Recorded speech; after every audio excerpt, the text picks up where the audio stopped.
Oke, assalamualaikum warahmatullahi wabarakatuh. Jadi saya Rangga dari kelas 11-8. Di sini saya akan menjelaskan cerita saya, yaitu perihal masa lalu saya di masa lalu, yaitu di masa SMP kelas 9, yang berarti kelas 3 SMP.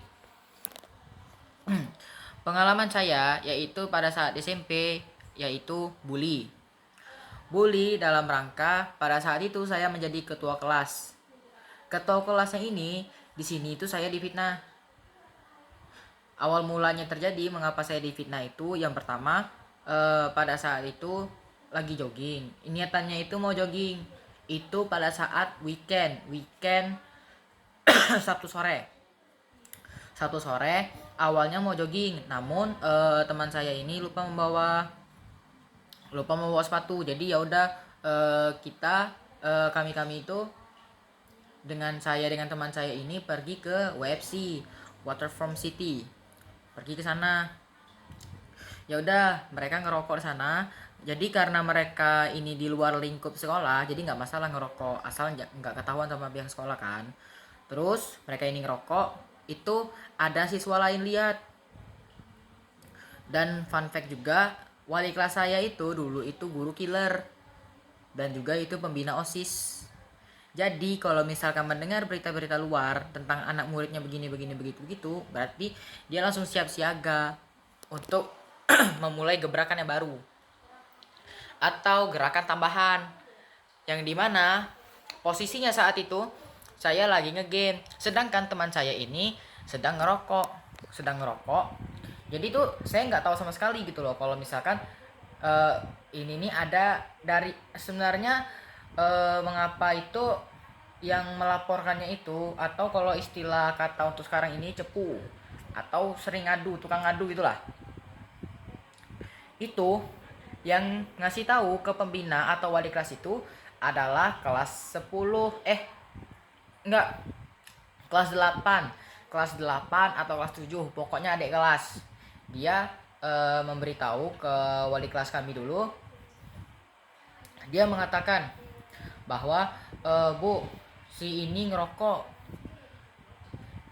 Saya sebutkan, dulu itu yang ngerokok itu pokoknya teman-teman saya itu Nopal, atau kalau biasa dipanggil itu Bago. Lalu Rasya dulu itu kelas 10-8 yang sekarang menjadi kelas F4. Lalu Pahri, dulu anak 10-4 sekarang menjadi anak F3. Pahri atau biasa itu kalau dipanggil itu Abuy. Nah, pokoknya, dan oh iya, dan juga Yoga. Yoga dulu anak kelas 10-2 yang sekarang menjadi anak F7. Tuh. Pokoknya itu tuh, yang saya ingat hanya segitu.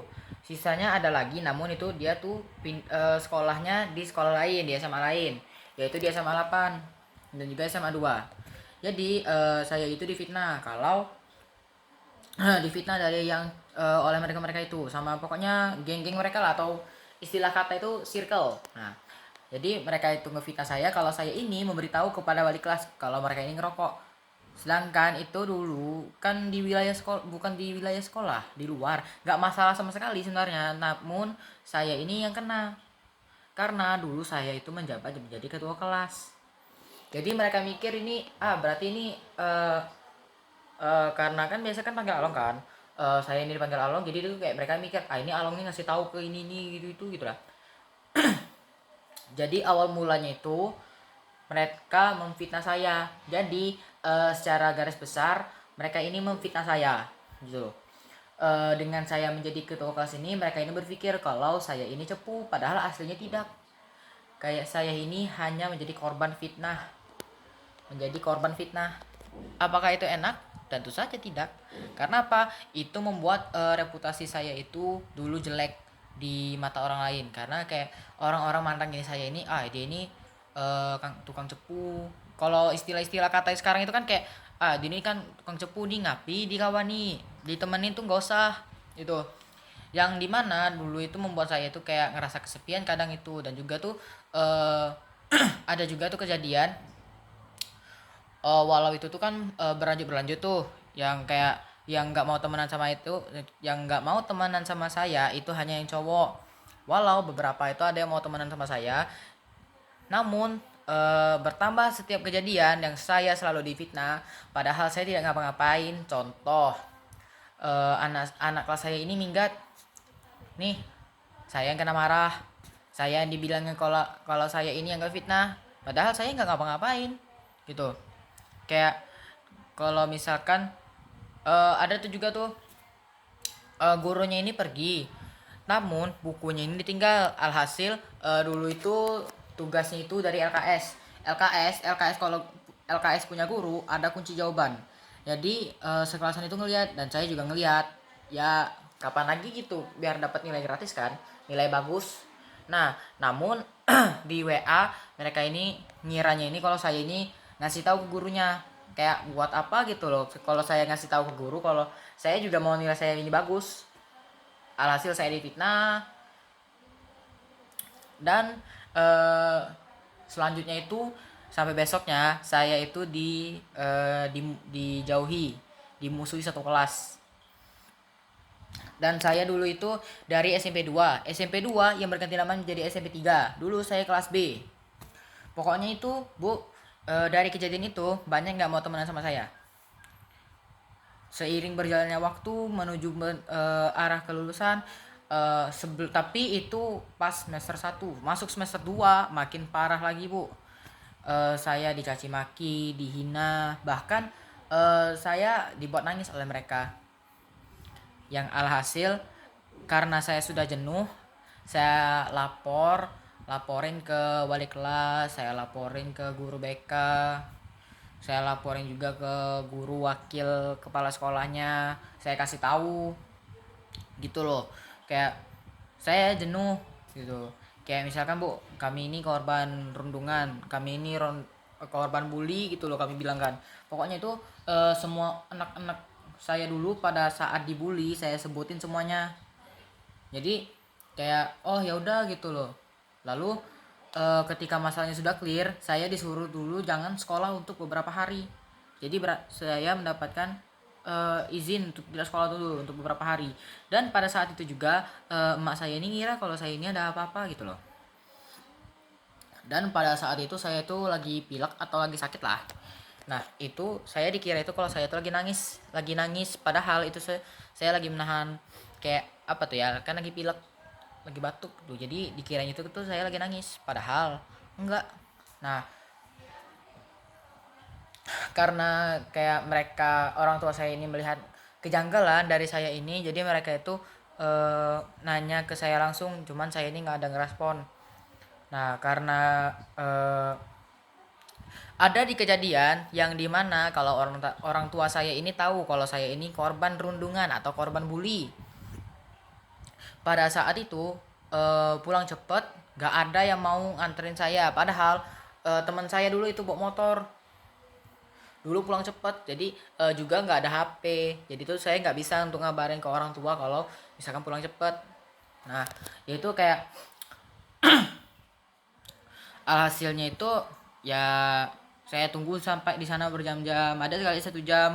Lalu baru saya ngasih tahu ke gurunya kayak ya minyak HP gurunya gitulah untuk ngasih tahu kabarin kalau saya ini sudah pulang gitu. Kenapa pulang ini itu, kenapa nggak sama temen. Ya pasti tanya gitu saya diam. Tapi ada salah satu guru ngomong kalau saya ini dibully. Pokoknya ada satu guru yang speak up gitu loh Bu, yang memberitahu. Namun saya ini diam-diam.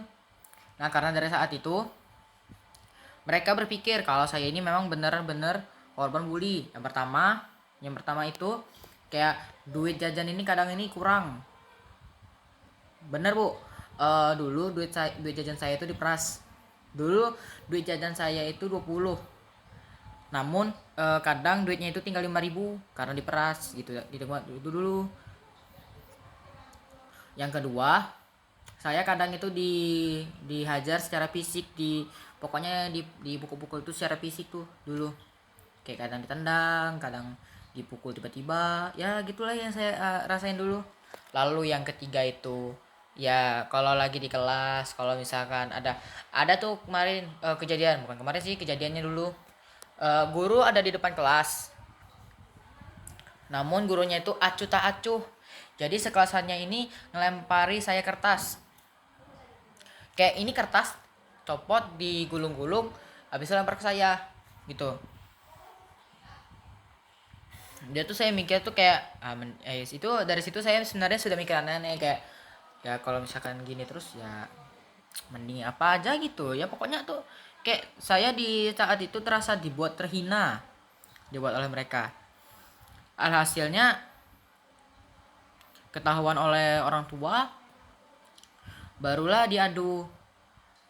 Dan setelah melalui perjalanan kayak dari ini itu diskusi dari orang tua ke wali kelas, ke guru BK, ke wakil kepala sekolah, diskusi panjang lebar memakan waktu 4 hari, akhirnya baru diproses, yang dimana saya turun tidak menjadi wali kelas, ketua kelas lagi, namun menjadi orang biasa, tidak menjadi wakil, dan yang wakil naik menjadi ketua kelas. Wakilnya itu dulu siapa?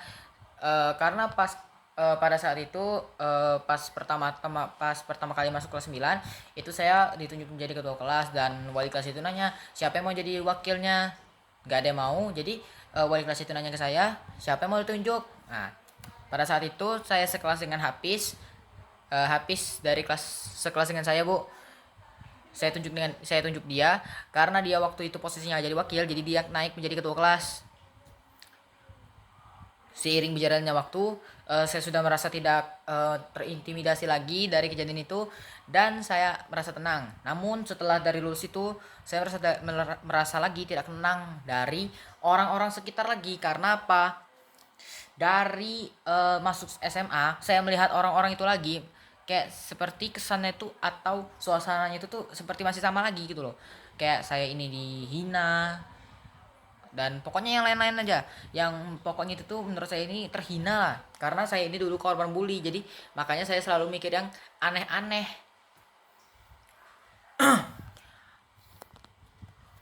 Dan untuk teori yang berkaitan dengan menurut para ahli itu, menurut saya ini saya ada cari tadi karena ini berkaitan dengan tema korban bully gitulah.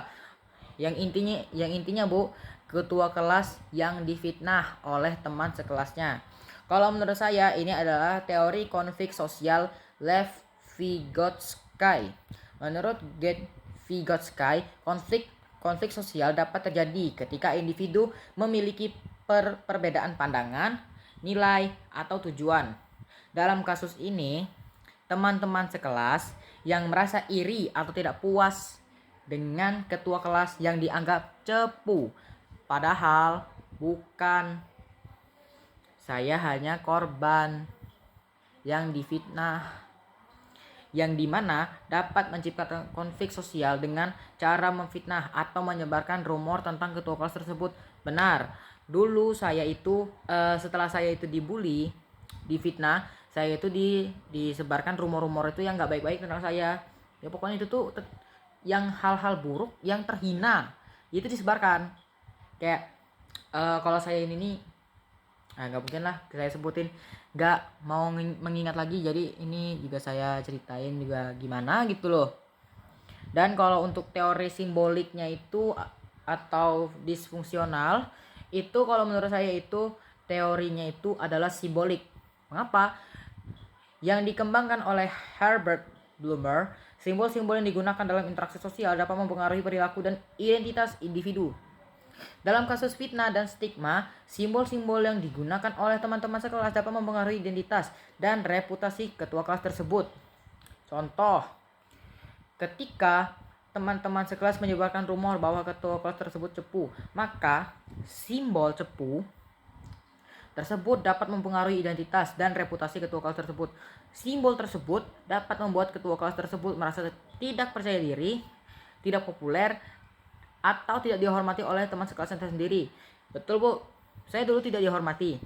Yang kedua, reputasi saya dulu itu dianggap, kalau dulu dengan satu angkatan saya itu, pokoknya itu tuh reputasi saya itu dianggap itu secara garis besar cepu. Jadi dulu mereka manggil saya ini si Rangga si cepu atau Along si cepu. Jadi itu pokoknya ada kalimat-kalimat tambahan gitu loh. Ada gerakan tambahan dari mereka. Kalau saya ini cepu, pokoknya ada deh, Bu. Ada gebrakan atau gerakan tambahan oleh mereka. Jadi endingnya adalah saya tidak berteman lagi bersama mereka. Namun seiring berjalannya waktu, mereka beberapa teman saya dulu yang kelas B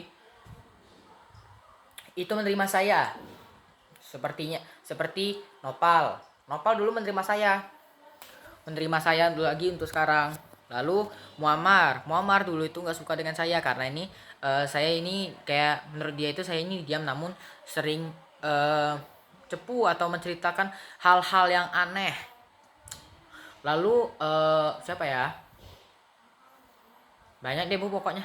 Nggak bisa saya sebutkan satu-satu. Namun yang dalam satu kelas itu hanya beberapa yang bisa saya sebutkan. Oh iya, dan juga dari kelas lain juga tahu Bu, kayak dari kelas A. Kalau kelas A dulu itu paling Revaldo. Lalu kelas C itu palingan yang cewek-cewek kayak Cindy, Vina. Lalu kelas D. Kelas D yang tahu rumornya itu hari ini. Itu tahu, Bu. Dia tahu kalau saya ini dulu ini cepu. Karena apa? Dulu satu angkatan kelas 9 tahu semua tentang rumor ini. Kalau saya ini tukang cepu ke wali kelas, ke guru BK, wakil kepala sekolah. Ya pokoknya semuanya deh. Dan itu membuat saya jenuh. Dan kalau yang dengan Fahri itu gimana? Oh, kalau itu saya sudah nggak berteman lagi. Karena gini Bu, kalau misalkan saya nyapa mereka duluan, namun mereka tidak merespon, ya udah percuma saja. Jadi kesimpulannya itu, kalau untuk endingnya gimana? Beberapa ada yang mau menerima saya lagi, walau mereka berpikir mungkin kalau saya ini, mungkin mereka itu masih mengingat masa lalu. Namun saya tekankan kepada mereka bahwa saya tidak mengingat membahas lagi hal-hal lalu. Dan juga banyak yang masih tidak mau menerima berteman dengan saya. Saya akhiri, mungkin segitu saja yang dapat saya sampaikan. Wassalamualaikum warahmatullahi wabarakatuh. Selamat sore.